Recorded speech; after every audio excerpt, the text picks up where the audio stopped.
Welcome, welcome, welcome to this edition of Black Wall Street Today with Blair Durham. I'm excited about our show and particularly this idea around education and the future of education. And so, Black Wall Street Today, we host a variety of authors and speakers and entrepreneurs that, in my humble opinion, are doing amazing work that are really shaping the fabric of their communities, both locally, regionally, and nationally. And so we consider this a safe space for this type of discussion. And we are moving the needle, is really what we're doing when we sort of network in this fashion. People may not think of podcasting as a networking opportunity, but as I see it, folks that listen to podcasts on a regular basis are some of the most informed individuals on the planet, and they are more likely to share the things that they are learning. And so this is one of those conversations. Take out your notepads. This is going to be so exciting. So today I am joined by Cheryl Poe, and she is the founder of Advocating for Kids Incorporated. And we're going to have a conversation about the work that she does around special education, neurodivergent. So, welcome, Cheryl. How are you today? Oh, I'm doing great. Thank you so much for having me here today. I'm excited to be here with you all. I am too. I'm excited to have you. Can you just briefly introduce yourself and talk about the core mission of Advocating for Kids Incorporated? So my name is Cheryl Poe, and I'm a native of New Jersey. I've Okay. been here in Virginia for a while, but I'm still consider myself a Jersey girl.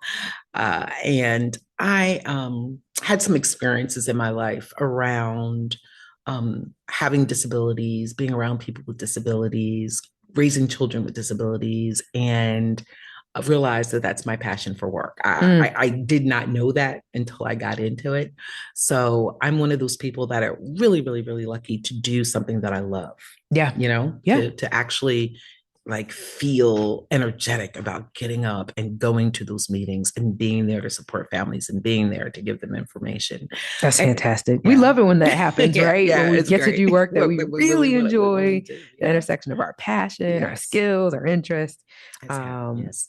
So what we do at Advocating for Kids is that we, work with we center Black and Brown families that are dealing with issues that come with neurodivergence, disabilities, right?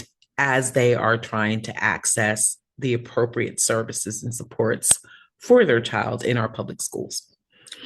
That's our main goal. Love it. Yeah. I mean, you work right at the intersection of neurodivergence, education, particularly for Black and Brown families. Yeah. And we know that historically, our families have not necessarily felt super comfortable with advocating for themselves and knocking on the proverbial doors of white power structure. So I see you as a bridge builder in that space, and just thank you for the justice level work that you're doing. So Oh, thank you.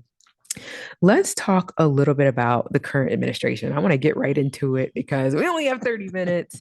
Um, this approach to education policy has seen some pretty significant shifts, especially concerning special education, diversity, equity, and inclusion, discipline. From your perspective, what are the most impactful changes or proposed changes that directly affect neurodivergent students, particularly those from marginalized communities? That is such a big question. Mm-hmm. It So, is. We have time to kind of distill it down into some more bite-sized yes. pieces, Okay. but give us high level and then we'll go in deeper. How about that?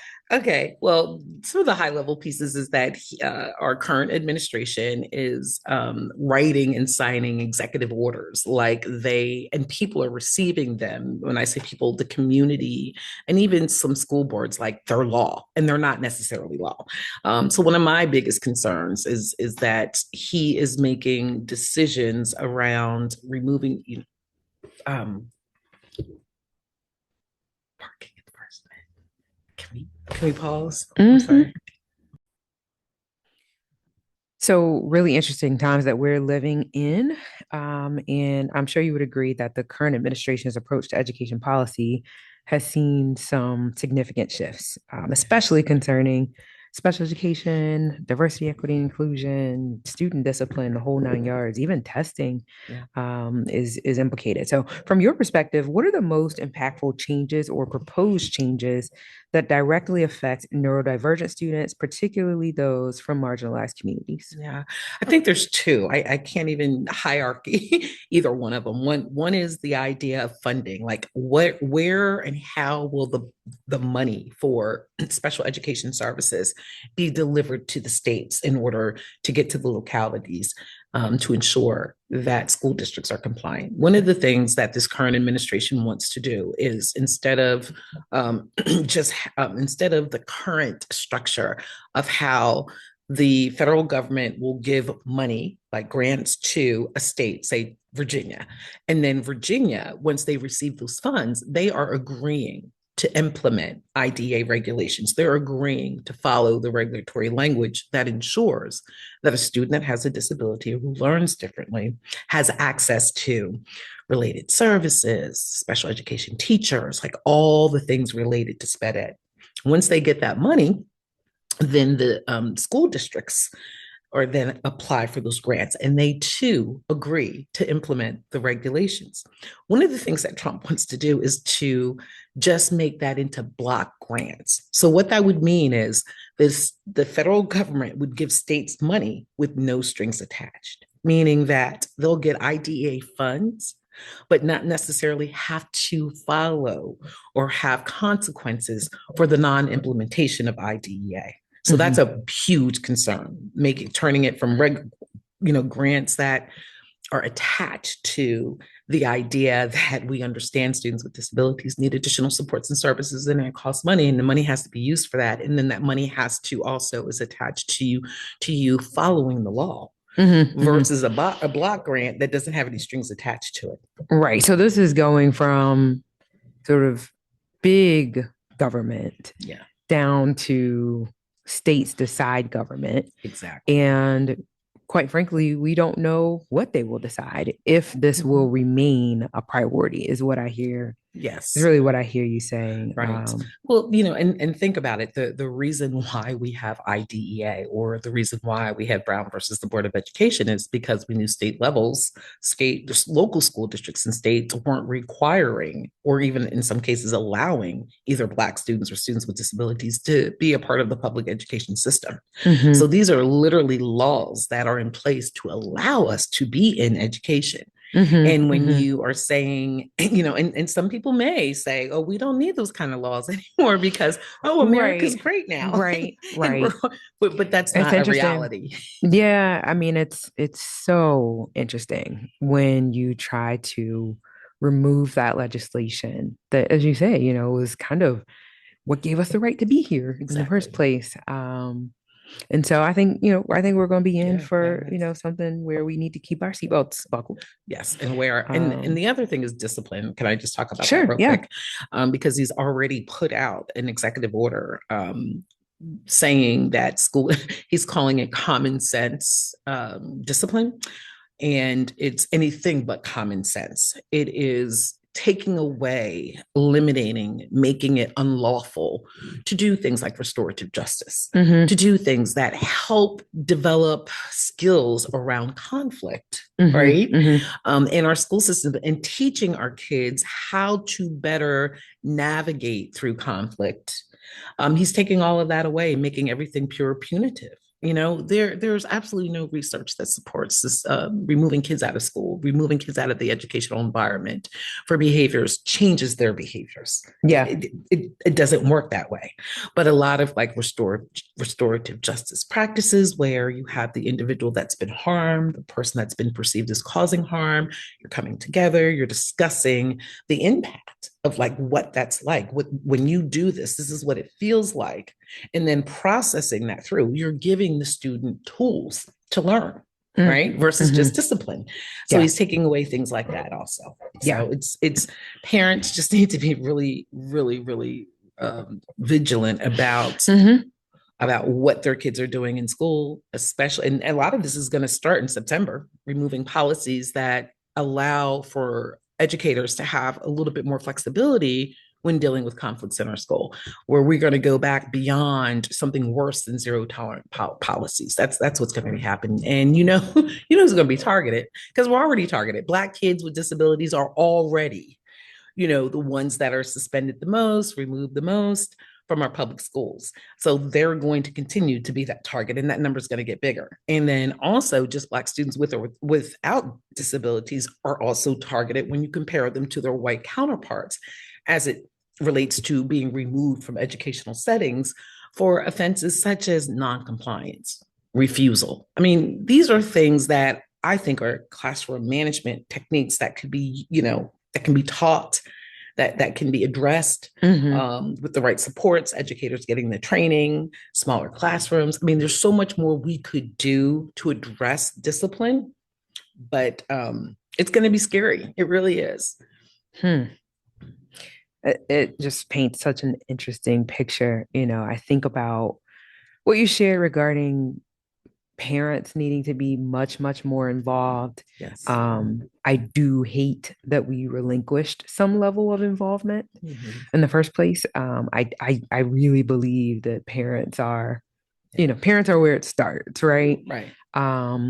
And so I don't know. I think don't hate me for having this No. perspective, but I'm excited to see what this will look like. I am hopeful that part of what we're going to see are many, many more homeschool co-ops, Yes. many, many more Black-owned private schools, Yes. especially as we start to see the funding move, right? If individuals are able to access those resources to then send their children to these types of, I think that's going to be very, very cool.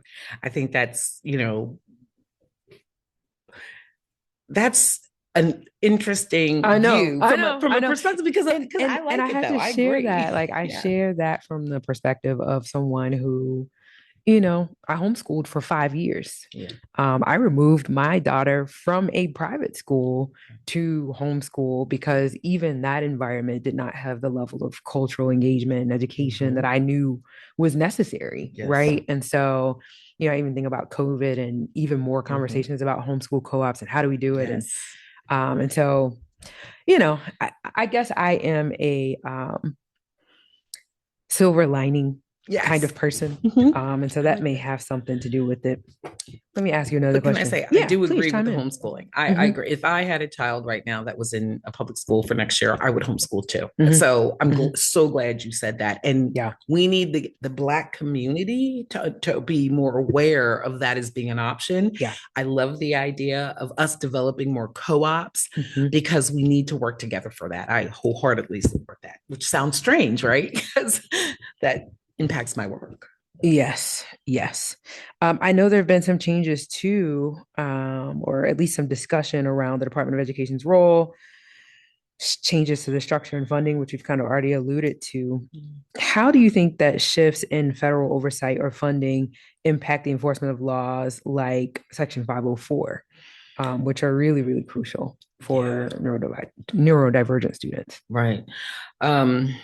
It's scary, and it's already happening. When he kind of dismantled the Department of Education, a majority of the people that were fired were OCR enforcement. Office of Civil Rights Attorneys that were investigating cases. Fortunately, because here in Virginia, we're connected to the DC office, at least for me, I have 3 complaints out right now that are still active. Yeah, I was lucky. I was one of the lucky ones that my complaints didn't get kicked out. But a lot of my colleagues from across the country are just devastated. Cases being closed that were never investigated. The dismantling is quite interesting. It is causing a form of chaos that leaves the community and us that are doing this work confused about what are our options now in order to get the justice that our children need. Section 504, I know that there were attorney generals in 7 states that literally petitioned saying that they wanted to not have to enforce it, that it was discriminatory in some way, and we're looking at permission to not have to enforce Section 504. That's still being litigated. I hope that does not go through, because that's a trend. That'll be a trend, because as soon as you get a couple states that come together, I think they're all southern states, of course, coming together to do something that's outside the norm. If they're successful, then the other states will follow. So that is something that we are following here. In the state of Virginia, we don't have 504 enforcement anyway on the state level. It's Got only you. at a federal level. Well, if you've just joined, thank you so much for tuning into Black Wall Street today with Blair Durham. I am talking with Cheryl Poe. She is the founder of Advocating for Kids Incorporated, having a rich conversation about the current state of all things education. And I want to ask this question about some of the executive orders and initiatives from the current administration that some interpret as aiming to cure or to prevent neurodivergence. So, what are your concerns about such language and approaches, and how do they impact the lived experiences and educational pathways of neurodivergent individuals? Oh, it's scary. I mean, the idea of curing a person because they're neurodivergent, I think is a false sense. I don't need to be cured. I am a neurodivergent myself. Yeah. I need, and our community needs, and our children need understanding, awareness, and support. We don't Okay. need Okay. to be cured. We Okay. need you to keep the money where it is. In fact, add more money to ensuring that the people, that educators have the information that they need, so that they are providing the appropriate services for our students, making the classroom smaller, having mental health professionals, more mental health professionals in our school systems, Mm-hmm. having coaches and peer coaches that help the individual understand what their neurodivergent means for them, so that they can identify and tap into the strengths of it, and Okay. not just focus on the weaknesses, and then use that strength to make change in our community, Yeah. to work, to be part of the workforce, to be creative. Mm-hmm. It's So, no scary thought times. around like preventing neurodivergence? How do you prevent? I mean, I don't know. I neurodiver haven't seen what's out there. I wanted to ask this yeah, question of you no, because there's I hadn't seen it. I Are don't we believe you talking can about prevent it. like better maternal health outcomes, or what was the thinking around prevention as it relates to neurodivergence? I'm just curious. I think it was a flawed premise that Okay. Okay. neurodivergence could be prevented. It is Got it. a hereditary. You can usually track through family history other people that may have been ADHD or dyslexia or Got autistic it. or MR. So it's like, I don't believe that it can be, if it's a true neurodivergent, brain based, then I don't believe it can be prevented. I Yeah. believe it's part of who we are as individuals. I think it's a form of evolution. Yeah. Yeah. Well, yeah. Yeah. I mean, I would probably agree with you there. So, given the emphasis now on parental rights and Mm-hmm. school choice by the Mm-hmm. current administration, how do these themes, as you see it, how do they intersect with the unique needs and challenges faced by Black families advocating for their neurodivergent children? Are Mm-hmm. these policies truly empowering, would you say, for all families? I love how you framed that question. I really do. And one of the reasons is because traditionally, when I hear or see things about parents' rights in education, it is usually a push. And that is something that actually came from the Mothers of Liberty, like that kind of idea. Parents' rights, we have the right to look at the curriculum. However, I think for Black families and marginalized families, we need to then say, okay, how do we use that? This notion of parents' rights, in my opinion, the way that it's been propagated is Mm, around centering, the white voices, white families being able to go to the state or school board and say, this particular book is upsetting to my white child because you're showing Black white people as racist or causing harm. That's been I think a narrative around that. But I, like you, think, well, okay, fine. If we're going to say parental rights, parents' rights, then that includes our voice. So how do we as a Black community come together and say, well, we have rights too, and these are the things that we want our children to be exposed to. We want them to have culturally responsive curriculum. We want to see ourselves, we want to see our true history taught. yeah. you Yeah.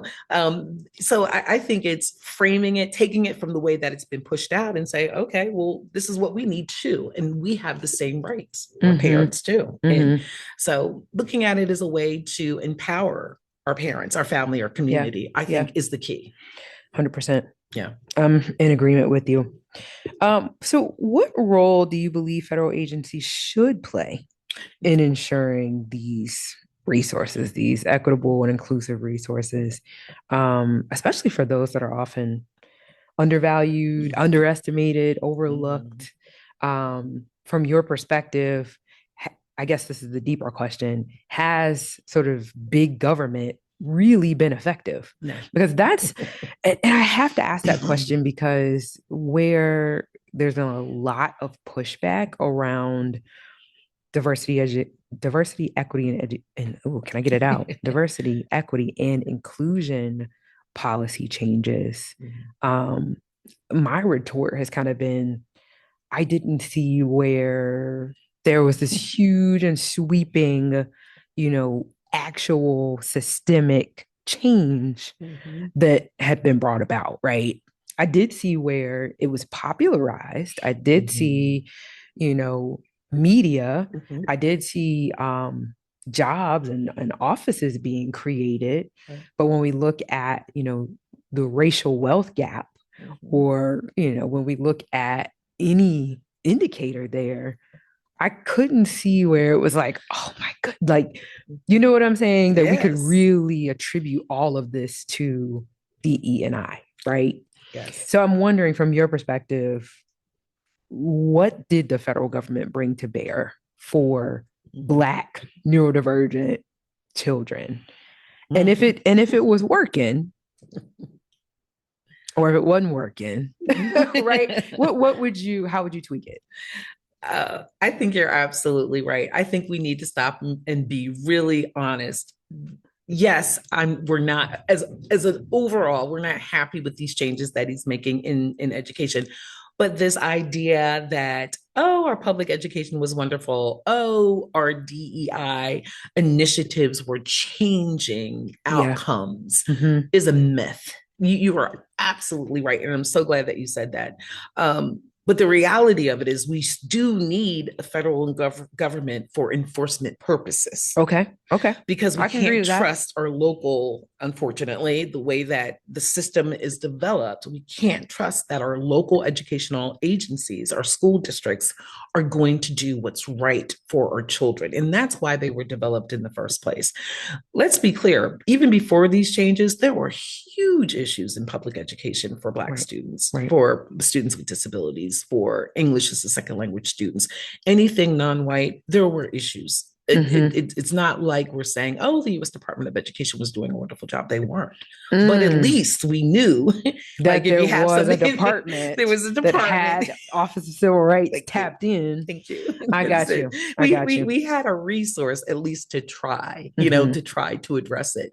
And now we're not even going to have that to some degree, Got right? you. Yeah. But you're right. This could be a time as we rebuild around, To to, reimagine, yes, to right? reimagine, yes, Hmm. to make it better, Yeah. because it wasn't great. Mm-hmm. I mean, when I can literally tell you, let me give you an example. State of Virginia, Sure. I can tell you, I've been doing this work for over 20 years. For 20 years in the state of Virginia, they have, at the Virginia Department of Education, they have been collecting data. They have tons of data that they make the school districts turn into them every year, that shows if you are a Black, even without a disability, you are not graduating at the same rates as your Yeah. white counterparts. Yeah.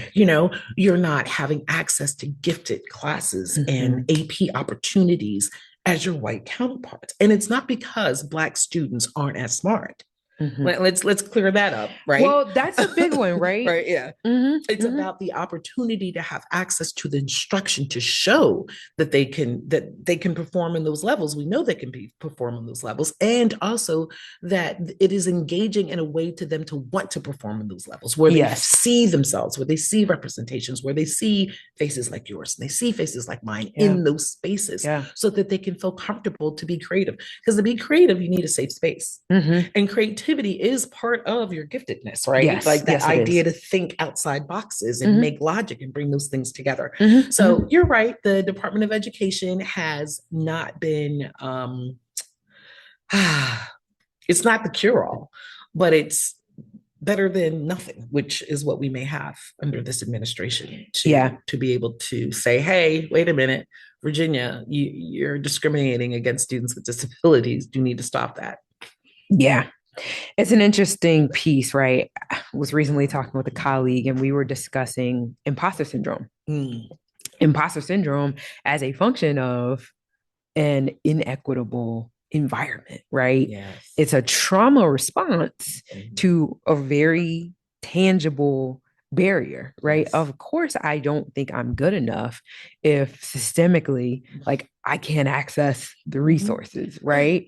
And so I appreciate what you just shared. It's not that we lack talent or, we're not as intelligent.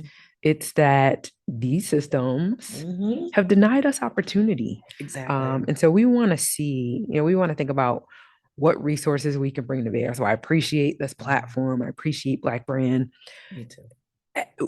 There's some things that we're creative enough to do Right. in an environment that is Yes. like problematic, right? And I'm Yes. just like, I'm here for that. I'm here for advocating for kids Oh, because, yeah. this is us, Yep.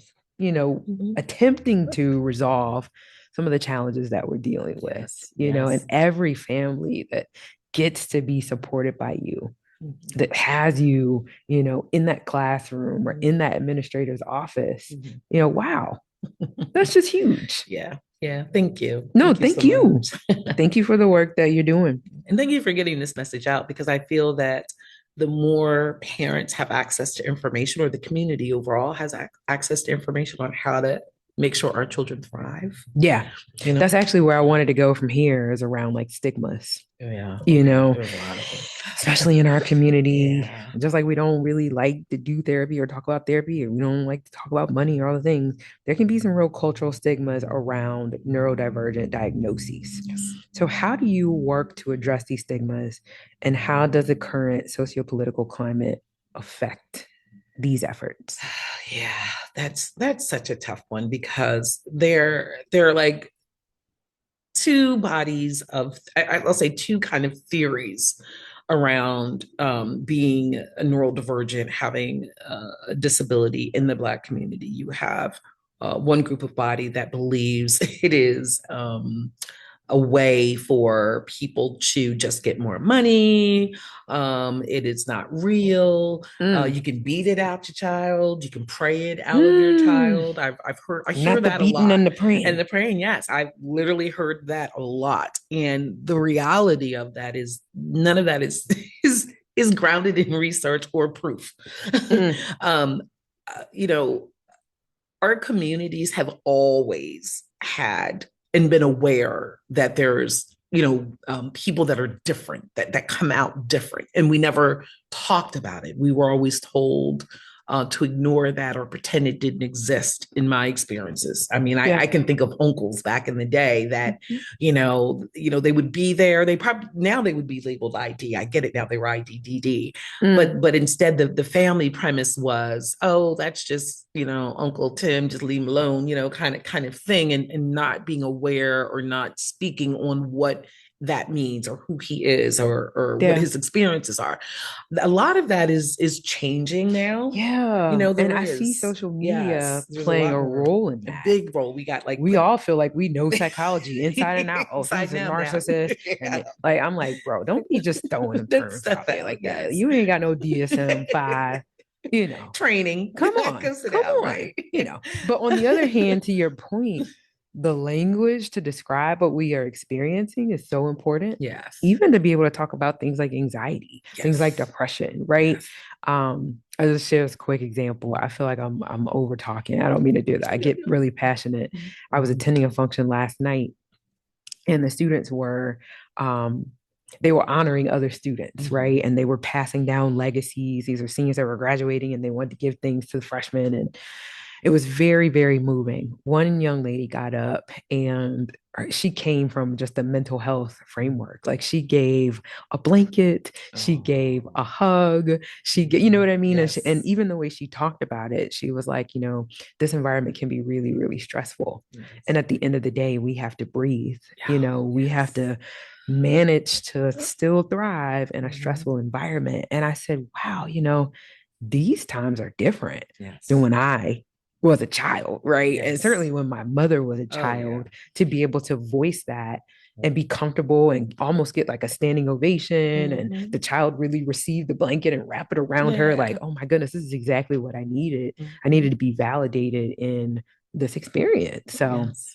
yeah, I'm excited about the language. Yes. Yeah. Not all the social media language, No, but no, no, no, no, no, no. Our yeah. children went through a lot after COVID. I mean, the Mm-hmm. level of anxiety that they had Mm-hmm. when they were like just their whole lives were just like ripped from them. Like their everything that they knew to Mm-hmm. be about education and life overall was like just kind of ripped from them Mm-hmm. and then they're back, Mm-hmm. and then it's different that now that they're back and just dealing with all of those changes, dealing with the stress of being isolated like that it's still impacting them. It is Yes, still in part ways of that who they they may not are. even Yes. fully Understand. understand, Exactly. And we you have to have know? space and grace for them. That's why we need more mental health providers in our schools Yeah. versus disciplining that because anxiety can look like non-compliance. But if I'm Mm, like, if I can't catch myself to give you the words to tell you I need a break right now, and I'm just mm-hmm, like having my head down and you want to mm-hmm, punish me, mm-hmm. There's a real that's problem. yeah, there's a problem there. You're going to get suspended, Yep. that doesn't. I That's not what we need to be doing for our children. We need to be supporting them. Yeah.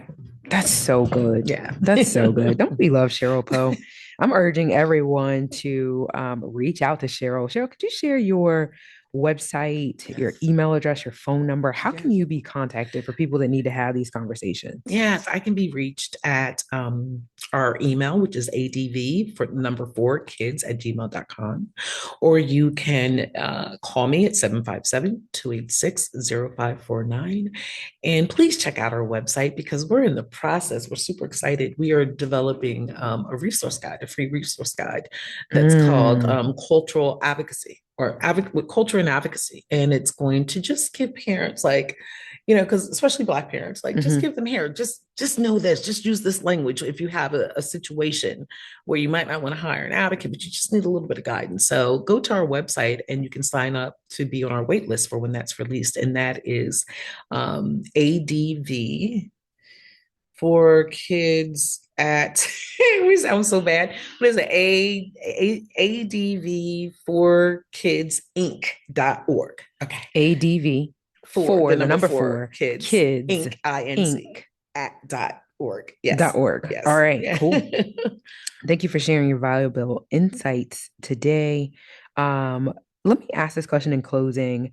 What are the most critical actions that need to be taken at both the policy Mm. and community levels to ensure that neurodivergent Black and Brown children receive the education and support that they need? And if you want to focus more on the community side, because I feel like we've touched the policy side or a little of both, that'd be great. Yeah. I'd love to start with the community side. I need us to start coming together and not being fearful Yeah. to the idea that your child may have a disability and need support. Mm-hmm. Realize that that is a natural occurrence, that your child could still be so successful in life. Mm-hmm. I mean, there are Mm-hmm. a lot of people that have disabilities that are extremely successful in life. That's number Yeah. one. Number Yeah. two is finding your voice to advocate for your child. Mm. Finding space in your life and in that you feel comfortable confronting systems Mm-hmm. that aren't used to hearing our voices as Black people saying no Yeah. and standing up for our children. Go to school board meetings if you can. Consider running for the school board. Yeah. Um, just being more involved in the systems that shape education so that our voices can be heard. Because if we're not there when they're developing these policies, because that's why I want to start with community first. If our voices aren't in the spaces where policies are being made, then we are going to continue to be excluded. Yes. 100%. Mm-hmm. Because part of that systemic oppression, one outcome is silence. Mm-hmm. Oh, exactly. They're Exactly. not going to say anything. So, Mm-hmm. mhm. Mm-hmm. And silence is consent. And can be And, deadly mhm. sometimes. And we're like complicit in our own, Yeah.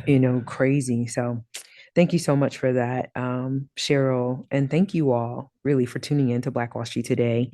We invite you to visit Cheryl's website, adv4kidsinc.org, and learn more about the great work that she is doing, events that she is hosting, particular speakers that she is providing a platform to.